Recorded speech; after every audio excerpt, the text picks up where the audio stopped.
हर तरफ हर जगह बेशुमार आदमी, फिर भी तन्हाइयों का शिकार आदमी।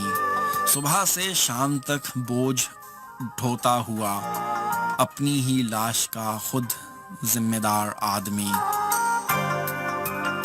हर तरफ भागते दौड़ते रास्ते, हर तरफ आदमी का शिकार आदमी। रोज जीता हुआ रोज मरता हुआ, हर नए दिन नया इंतजार आदमी। घर की दहलीज से गेहूं के खेत तक, चलता फिरता कोई कारोबार आदमी। जिंदगी का मकसद सिर्फ सफर दर सफर, आखिरी सांस तक बेकरार आदमी। हर तरफ हर जगह बेशुमार आदमी, फिर भी तन्हाइयों का शिकार आदमी। अनीस, मैं बिल्कुल ठीक ठाक हूँ।